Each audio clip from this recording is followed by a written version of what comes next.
And nice. Getting success sa hulog na straight lang.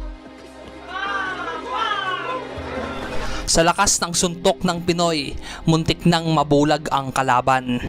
Taong 2023 nang pasukin na magaling nating pambato ang sports ng boxing. Naging maganda agad ang panimula ng kanyang karera.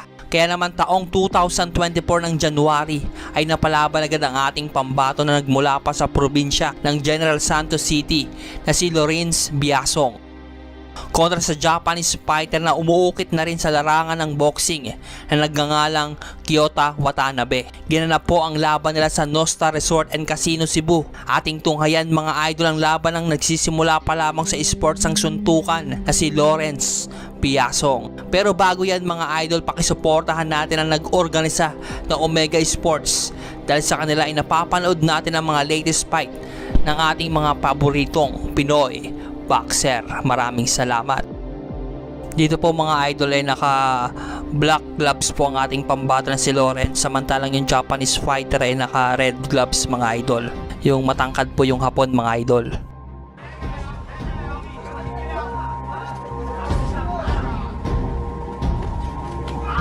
Nice. Dito nga sa round 1 ay maganda agad ang pinapakita ng Pinoy mga idol. Magagandang kombinasyon po yung ginagawa ng ating pambato na si Lawrence. So Watanabe is your corner. Watanabe is your fighter from the red corner. Blue trunks with white trim. Biasong is your fighter from the blue corner. Black trunks with gold trim. Jab straight there from Watanabe. Wide and low stance for Biasong. Nice uppercut. We're seeing a variety of attacks so far from Lawrence. Good activity round for both fighters, no? Even though this is just the opening round. Medyo they're not they're very active right. Nice uppercut para sa ating pambato na si Biasong mga idol. Nice uppercut. Good uppercut to the body by Lawrence Biasong. And the good thing about Biasong, after he throws that combination, 10 seconds remaining para sa round 1 mga idol. Talagang maganda yung pinakita dito ng ating pambatong Pinoy na si Biasong. Final 10 seconds of the opening round. good lead right hand from Round 2 na tayo mga idol. High approach here by Biasong. Kaso kumain. Parehas nagsisimula pa lamang ito sa sports ng suntukan pero maganda na po yung pinapakita ng dalawang boksingero mga idol. Nakakabilib po. Lead straight there by Watanabe. Counter uppercut by Biasong. Now Watanabe tries to lean forward and goes for a clinch. You know, this is an interesting fight considering that it is Watanabe's first fight and international agad. The Watanabe Boxing Gym giving their fighters international exposure right away. And of course, we'll see more Japanese fighters in this card. Usually yung mga ganitong lumalaban outside of their own country, most likely magandang amateur background ito. Kasi for them to have that kind of confidence right away. And we're seeing it right now. Di ba nakikita natin, it's not too anxious. Di ba? Walang gigil. Oo, walang gigil. It's not really putting too much of everything into his shots. Pero mahilig sana counter punch. Diba? Very good jab. The defense is there. Biasong goes to the body. Lead hook there by Watanabe. As we approach 1 minute 20 mark in the second. Malakas na kanan po yung sumapol sa bodega ng Hapon. Napaatras dito ang Hapon mga idol. Having some success sa hulog na straight lang. And he snapped the head of Watanabe with that straight right. Diba? Definitely got the jab. Pero napakatibay din ng Hapon. Talagang kahit na malakas po yung tumama sa bodega, nakatayo pa din. Young fighter, ang ganda ng mix-up ng combinations niya. Oo. The variety in his punches are really something to see.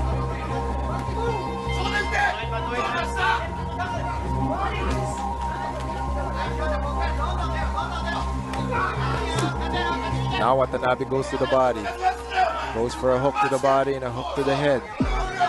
And he's just in front of Lawrence Biasong. More jabs from Watanabe. Lead uppercut. 1-3 combination para sa ating pambatong Pinoy mga idol. Very good. Combination from Biasong. Very good uppercut there by Biasong.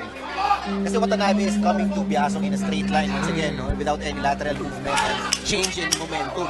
So it's easier for Biasong to read. Straight to the body by Biasong, followed with an uppercut. Final 10 seconds of the second round.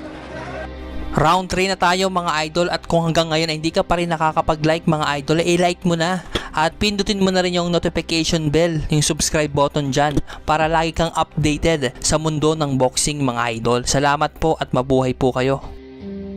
At pakishare na rin mga idol. Maraming salamat ulit mga idol. 2 hooks to the body by Watanabe. More uppercuts to the body from the Japanese fighter. But he keeps leaning forward. He keeps coming forward. At nakaabang dun yung uppercut ni Biasong when that happens. Good right hand from Watanabe. Followed with a left hook. Uppercut and a hook by Biasong.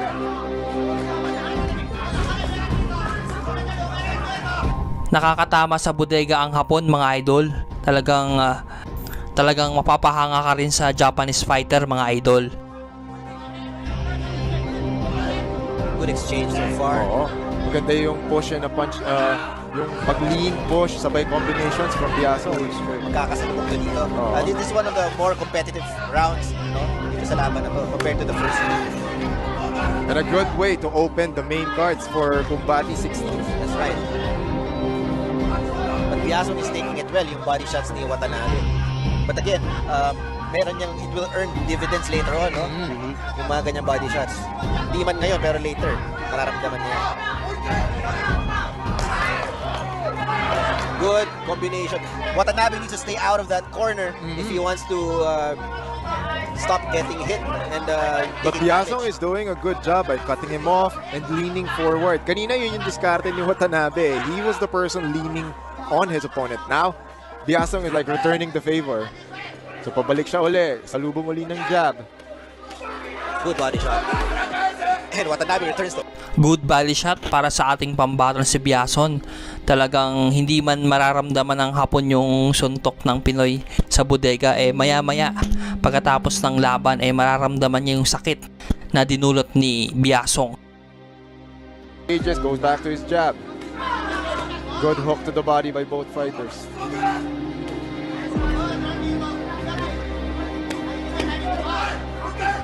You can hear the power of Yeah. those punches from ringside. Grabe.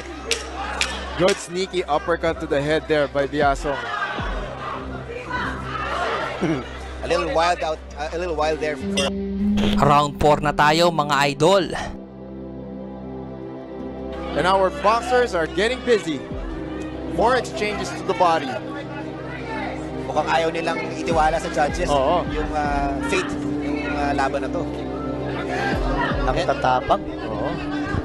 Considering mga baguhan, but makikita mo yung puso sa kanila. And I think there's a cut on the right eye of Dito ay nagkaroon ng malaking sugat ang Japanese fighter sa kanang mata mga idol. And walang assume headbutt. that came from a legal blow. So there's blood gushing from the Yung right ulo. eye. From the right eye Yung ulo, laging nagbabanggaan. of Kiyota Watanabe. Talagang makikitaan mo ng tapang ang Japanese fighter mga idol, no? Kahit na may malaking sugat ay patuloy pa rin sa kanyang pangarap. 2 minutes left in this bout. More uppercuts from Biasong. Hooks to the face from the Filipino fighter. And I think Watanabe is getting the worst of this exchange, no? The thing about Watanabe kasi, since he's the longer fighter, he needs to take a half step back to unleash punches. On the other hand, si Biasong, dahil shorter fighter siya, all he needs to do is go inside. Tapos dyan pumapasok lahat ng angles niya for his uppercuts and hooks. Kasi yung infighting is really favoring Biasong kasi siya nga shorter fighter. And I think Watanabe needs to fight tall. Dito ay medyo nahihirapan yung Japanese fighter dahil nga sa sugat na natamo niya mga idol, no? Malaking distraction po ito para sa Japanese fighter mga idol. Nakaka-distract yung yung cut talaga. Sa totoo lang. Sobrang distract talaga. So paano yun, Mark? Kunyari may cut Good na gano'n. uppercut Tapos from Biasong. kahit sa gilid bumabagsak ng dugo, nakaka-bother ka rin. Yes po, kasi once may cut ka, yung blood, mainit Nakaka-distract. So, lagi mo siyang pupunasan talaga. Kahit sabihin mo na nasa bakbakan kayo, may isip mo talaga, may cut ka. So, And speaking of cut, ito nga, medyo si Watanabe is slowing down, especially nung na-corner siya. But, Oh, good right overhand hand. right Wara. Mukhang from narinig Kyoto tayo. Watanabe. Too much heart from Watanabe. So referee calls. Seconds left, let's see. Yeah. And just How like this what fight will John end. said, Wow. infighting favors the shorter fighter. And that's exactly what Lawrence Biasong has been capitalizing on. Good. Parehas maganda po yung pinakita ng dalawang boksingerong ito mga idol. Talagang mabibilib ka mga idol. At nanalo po yung Pinoy by a majority decision mga idol. Anong masasabi nyo mga idol sa Pinoy? May pag-asa nga bang si Biason na maging world champion balang araw? I-comment mo lang yan at ating babasahin. Maraming salamat at mabuhay po kayo. Pagpalain po kayo mga idol.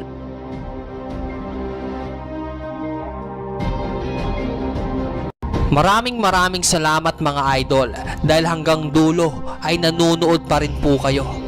God bless you mga idol.